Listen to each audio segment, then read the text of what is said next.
We want Moshiach now, something we should be saying, declaring, asking, demanding at every opportunity. Even the Rambam says so. This week's parsha we're going to learn about the paraduma. The Rambam writes in the halachas of paraduma, there were 9 paris adumas that were made from when the instruction was given to Moshe Rabbeinu in the desert, ad shechorav abayis b'shniya, until the second Beis Hamikdash was destroyed. Rishono asa Moshe Rabbeinu. The first one was prepared by Moshe Rabbeinu. V'ushniya asa Ezra. The second by Ezra, and then v'sheva me'ezra chum abayis. There were 7 others until the destruction of the Beis Hamikdash. V'ha'asiris, the 10th para aduma, Yasa melech HaMoshiach. Moshiach will prepare. Meheira yigole, may he be swiftly revealed to us. Amen. Ken yehi ratzon. Where did the Rambam get this from? According to the Rambam Mishnah, it's based on a Mishnah in Para. In that Mishnah, there's a debate about how many Paras Adumas there were from Moshe Rabbeinu until the destruction of the second Beis Hamikdash. Im Sheva or Teisha, was it 7, the minority opinion, or 9, the majority, which obviously what Rambam follows. And also when he spoke about Mishnah Shami Asa'am, as well as the Mishnah lists over there who produced each of these Paras Adumas, including names we've probably never heard of before. The Rambam follows the opinion of the Chacham, which is the majority opinion, which is how we decide halacha. Shohayu Teisha. That in total there were 9 paris adumos up until this point, and then and he adds something which is not in the Mishnah, that the 10th para aduma will be produced by Moshiach. Question is, we need to understand. Sefer Hayad, Ein Sefer Divrei Yemei Yisrael. The Rambam's Yad HaChazaka, the Mishnah Torah, is not a history book. It's a Sefer Halacha. It's a book of halacha, Rambam, B'Akdomas HaSefer, as the Rambam tells us in his introduction. This is the purpose of his book, to teach us halacha. If that's the case, why is it relevant to halacha to know the history of how many paras adumas there were throughout history? Especially seeing as you're talking about something that occurred in the past. And to borrow an expression from the Gemara, what was. Doesn't necessarily have a relevance to us now. Why does the Rambam get into that detail? That's about the 9, up until the Churban Bayis Sheni. And then the Rambam makes it even more surprising with his concluding words, which are that the 10th para aduma will be produced by Moshiach. May he speedily be revealed. Amen. Ken Yiratzon. Even if you had to go back, not only to this Mishnah, but other Midrashim, which could potentially be also the source of the Rambam's perspective, doesn't even say that, doesn't talk about it. Why does the Rambam stick it in? Now, but again, perhaps you could explain why the Rambam is discussing the para aduma of Moshiach, even if it's not the most comfortable explanation. Because we know that the Rambam includes in his halachas not only halachas of the past and the present, but also halachas that are relevant to Moshiach. So therefore it would make sense that would explain why the Rambam adds the fact you need to know in the future when Moshiach comes, he will produce a para aduma. Okay, fine. So the Rambam is telling us halacha about the time of Moshiach. Why stick in the tefillah? Why is the Rambam including a request and a prayer for Moshiach in a book of halacha? Now, fair enough, the Rambam in Mishnah Torah at some point has to tell us we have an obligation to daven for Moshiach. And we see that the Rambam does that when he goes to the Seder HaTfilas and he gets to Shmona Esrei. Sheyesh bo, included in Shmona Esrei, says the Rambam, is shaylas kol advarim shein k'moyavis l'chol cheftzei ish v'ish l'tzorcha hatzibur kulan, that the Shmona Esrei is like the headings of all the major issues that people need to ask for in their lives. Kedel Tfilas Habis HaMashiach, so he includes in that Tfilas for Mashiach, Tzemach David Avdchov, L'Shalayim Yircha, etc. V'sech zeno einenu. So fine, so the Rambam is telling us we are obligated to daven for Moshiach. But why does the Rambam include his personal tefillah for Moshiach in his book of halacha? Seems misplaced. And even if there is a reason why his personal tefillah belongs in his book of halacha, don't you think the appropriate place to insert this tefillah would be in the section right at the end of the Rambam where he talks about Moshiach, and in that conversation he should have davened for Moshiach. In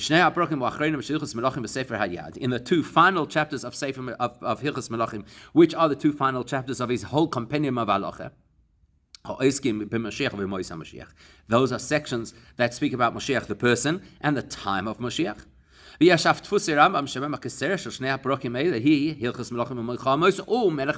the extent that certain copies, certain publications of the Rambam call that section the laws not only of kings, as we're used to, kings and their wars, but also Moshiach. Okay, so that's where you put your prayer for Moshiach. So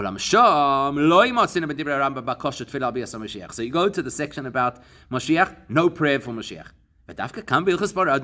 But here, where that subject matter is actually the Parah Aduma. The subject matter is not Moshiach, it's the Parah Aduma. And once you're talking about the Parah Aduma, Moshiach is an accessory to that conversation. Now, this is where the Rambam inserts its tefillah. So why a prayer in the middle of a book of halachas, and why here? So to understand that, we need context. And in order to appreciate the context, you're going to see that the Rambam and the Mishnah that the Rambam is based upon come to the conversation about how many paras adumas they were from different conversation points. The Yuvan. Let's see the distinction between how this is discussed in the Rambam's writings versus the Mishnah, which he bases himself on. When the Mishnah discussed whether there are 7 or 9 paras adumas and who produced them and when they were produced, that came behemshech as a follow-on from Ledin lo matzu mishiva oisim b'sheish chulei. Follow on from this halacha. When you have a kohen who's going to do the job of sprinkling the ashes of the parah aduma on somebody who is tamei, we first have to purify that kohen. In order to do that, we need to have ashes which are supposed to include all of the ashes of all of the paras adumas that came up until this point. Asks the Mishnah, what if I don't have access to all of those? Can I use less? Says the Mishnah, yes. And then the Mishnah goes from that to say, and how many were there? Makes sense, because that's what you're talking about, that you have to have the ashes of the preceding paras adumos. So now explain, and how many are there?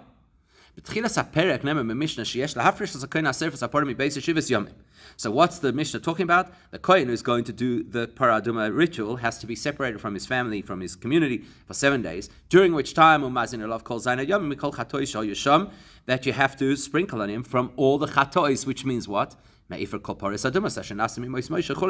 all of the ashes of all the paras adumas that we have from the time of Moshe Rabbeinu. Now, following on from that, the obvious question is that if you can't find the ashes from 7, so you use from 6. That led to the conversation in the Mishnah. So who made each of the paras adumos? So, because now we're talking about how many they are, so it makes sense. The Rambam gets into the conversation of how many paras adumas there were from a completely different angle. What's the halacha immediately before that? Once they burnt the parah aduma, they would split the ashes into 3 groups. One was put at that boundary wall outside of the Beis Hamikdash that you couldn't pass if you were in a state of impurity, so it was there ready for use. One was in Har HaMishcha. And one was split up between the various groups of Kohanim who were on duty. So the ashes that were split between all of the Kohanim, that makes sense, because if the Kohen needed to be purified, you have ashes ready. The one on Har HaMishcha that was ready for use in the process of the regular parah aduma for ordinary people. The one that was at the Chel is not as you would think, because now people are approaching and we have to check if they're impure, and you're going to use those ashes. No, they're not there to be used. They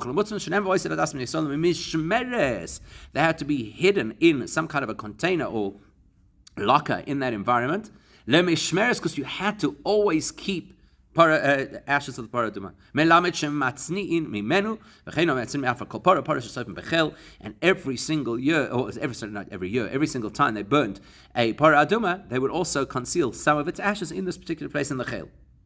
After the Rambam's just told us not about the use of the ashes in purifying somebody, but rather the segment of ashes that have to be kept lemishmeres. Now he says, now he starts telling us how many paras adumas there were, and some of the people who made them, Moshe and Ezra. That illustrates that the Mishnah and the Rambam are looking at this concept of how many paras adumas there were from completely different perspectives. If I say to the Mishnah, the way the Mishnah does it.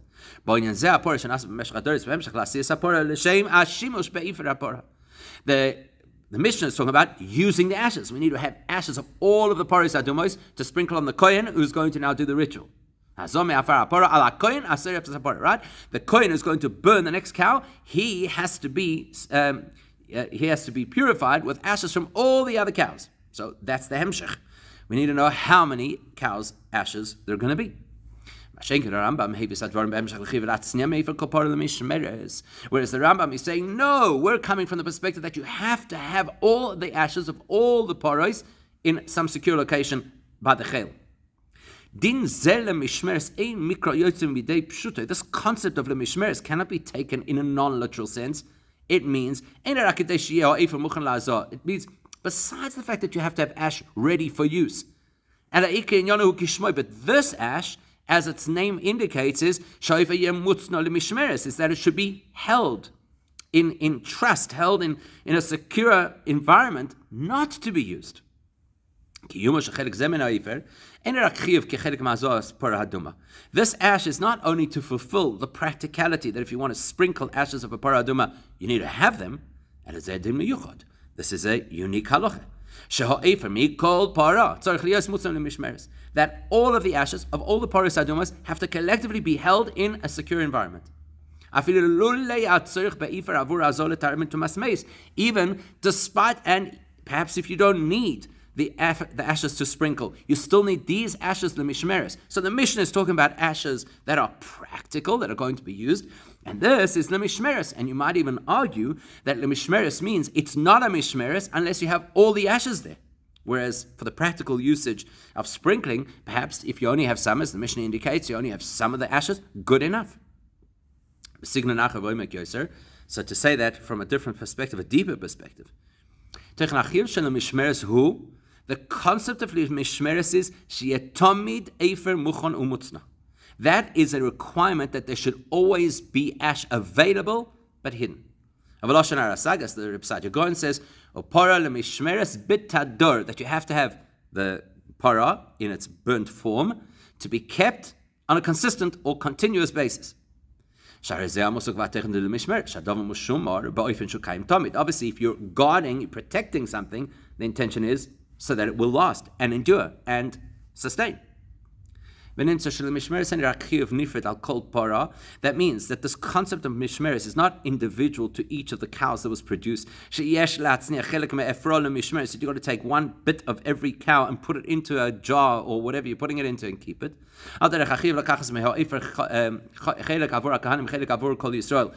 Which would kind of fit in to say, well, part of the ashes goes for the kohanim, part of the ashes goes for the broader community, and part of the ashes has to be put aside. This is something which is essential to the para aduma consistently. At all times, consistently, there has to be para ashes held in the secure location. In other words, based on that we could say, this is what the Rambam wants to illustrate by telling us that there are 9 paros from Moshe Rabbeinu till the Churban Bayis Sheni.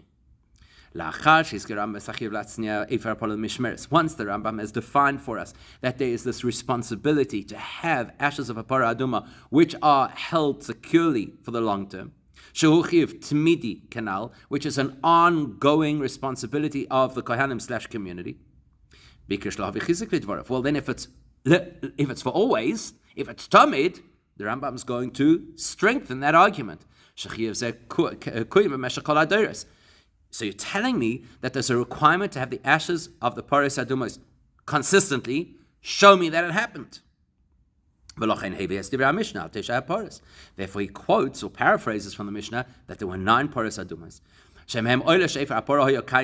Because he wants to illustrate that as long as we had a place within which to function with the halachas of Hilchas of Tumah and Tara, which is the Mishkan and the Beis HaMikdash, then we always had these ashes.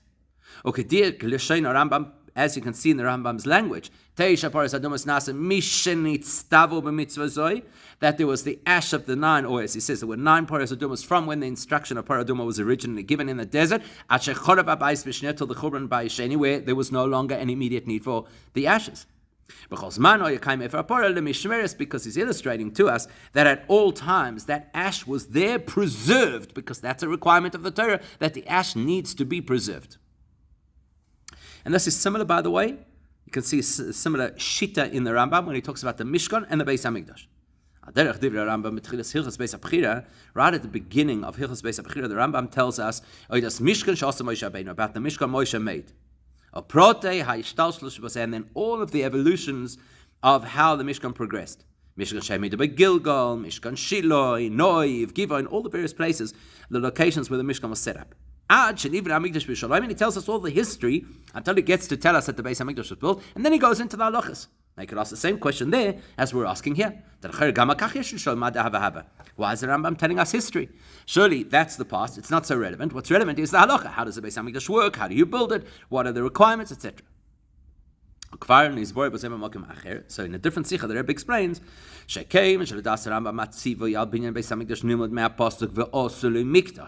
because the Rambam tells us that the instruction, the mitzvah to build a Beis HaMikdash is derived from Basan Mikdash, which relates to the Mishkan that the Jews were instructed to make in the desert before they entered Israel. So why is that important? Because that shows us that tells us that the concept of having a place for Hashem, whether it be a Mishkan or a Beis HaMikdash, is a consistent mitzvah at all times across all places. Well, not across all places, but various places. That's why the Rambam goes through the detail of the various sites where the Mishkan was erected until the Beis HaMikdash was built. To illustrate to us, to show us that the Ve'asur Mikdash told to the Yidden in the desert is an ongoing mitzvah, a mitzvah that was fulfilled by the Jewish people throughout their generations, even before they got to Yerushalayim, because it's one continuum. As the Rambam is saying over here too, that this idea of having the Efer Hapara Lemishmeres is one continuum from Moshe Rabbeinu until the end of the Churban Bayis Sheni. Now, because the Rambam doesn't only give us halachas that were or that are, but also halachas that will be in the time of Moshiach, the Rambam then has a responsibility to explain, not only to tell us the history of how the Parah Adumah was fulfilled up until Churban Bayis Sheni, but he also has to tell us how the mitzvah will be fulfilled in the future Beis HaMikdash, and therefore he tells us, for Asiri, Yaseh HaMelech Moshiach, Moshiach will make the 10th Parah Adumah, because that shows us the continuity and that it is a mitzvah tmidis. It's a mitzvah that applies at all times, except, of course, in our current circumstances where it's not practical. But it applies in concept and will certainly come back into force when Moshiach comes.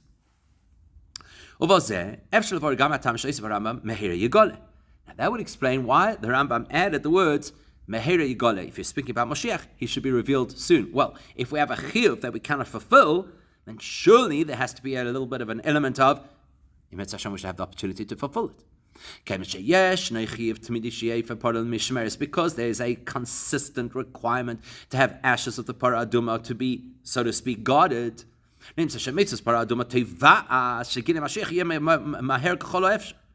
So therefore, it's the mitzvah of Parah Adumah that demands Moshiach. I'm a mitzvah that cannot currently be fulfilled, even though I'm a chiyuv Tamidi. So the mitzvah itself calls on Moshiach to come. Moshiach comes, then we can make the Parah Adumah and fulfill the mitzvah Tamidis. Because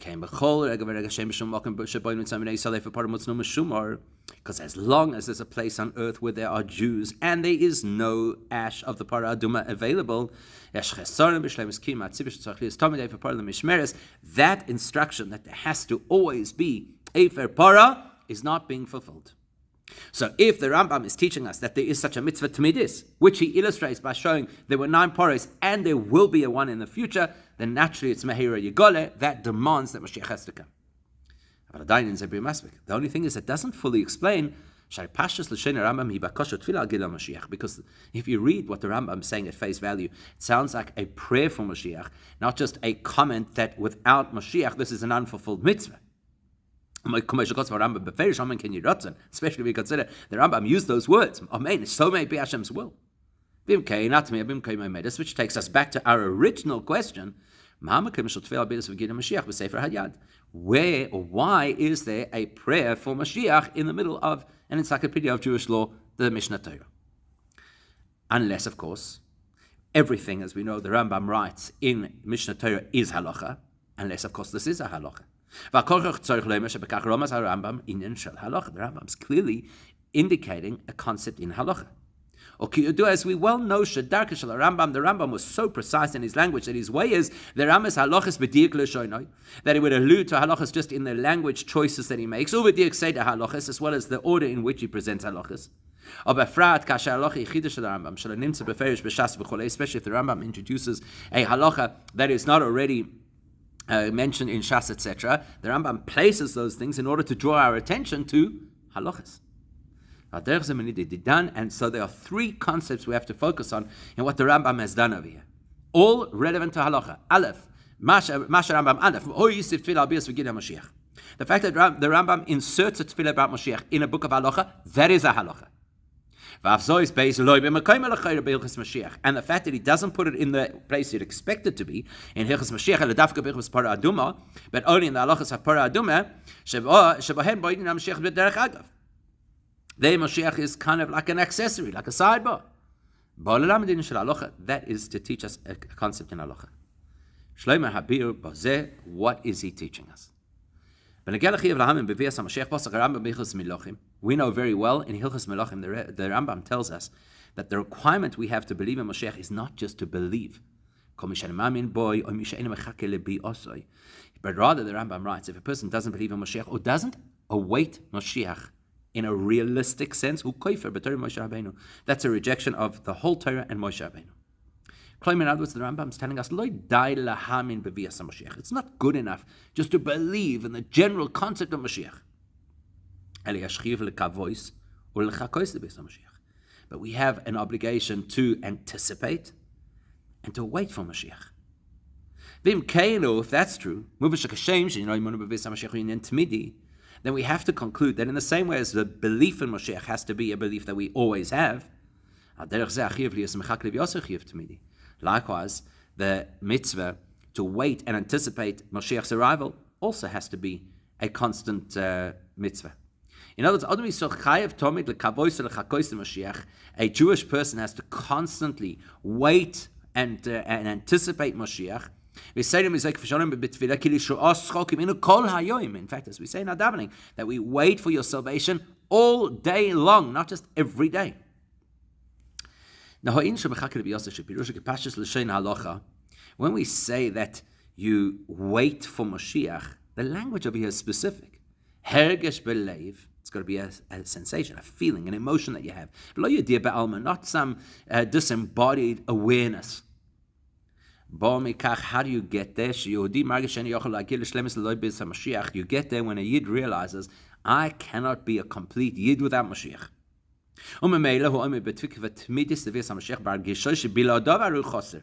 And therefore you're waiting with bated breath for Moshiach to come, because right now I'm an incomplete human. From which you can understand, when a person who waits with that anticipation for Moshiach, mentions something which is related to Moshiach, even if it's just by the way, can't just say, all right, I just mentioned it, by the way. That's immediately going to ignite within this person that urgent awaiting for Moshiach. And because it's personal, I need it, I'm lacking, then you have to daven for it, like anything else, like if a person didn't have money, or food. To daven, then immediately that void should be filled, that I should have Mashiach, that we should have Mashiach. These are the three nuances that the Rambam is illustrating to us. Firstly, he sticks in a tefillah in the middle of halacha to tell you, you mention Moshiach, daven for Moshiach. Beis, don't just daven for Moshiach, daven for Moshiach in an urgent way, mehera, may he speedily be revealed. And Gimel says, and he dafka doesn't put it where you would expect it in the halachas of Moshiach, but rather behilchas Parah Aduma, He puts in the halachas of Parah Aduma. Kach madgish Rambam halacha, because that allows the Rambam to emphasize a halacha. How much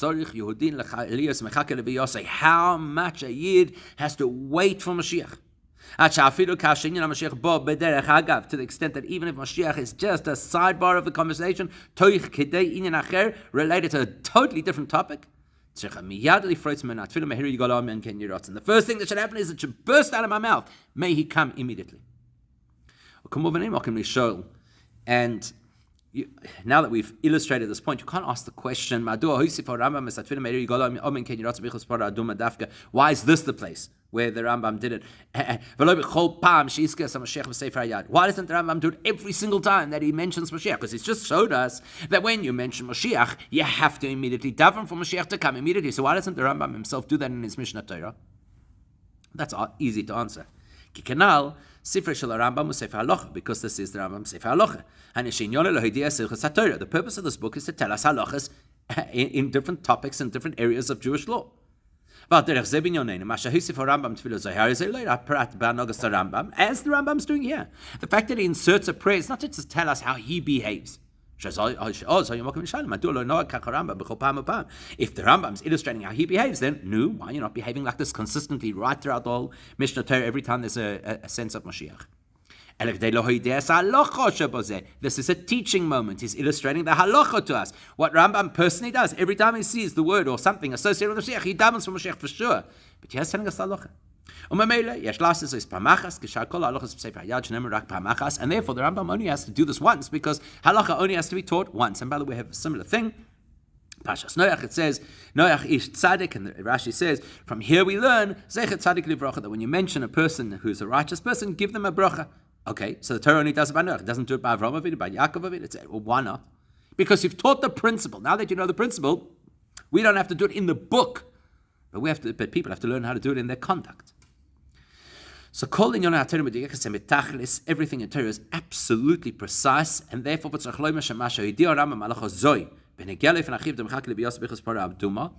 the fact that the Rambam, who only needs to teach us once this halacha, that when you have an opportunity and Moshiach is on your lips, daven for Moshiach now, why does he select the place to illustrate this in Parah Aduma?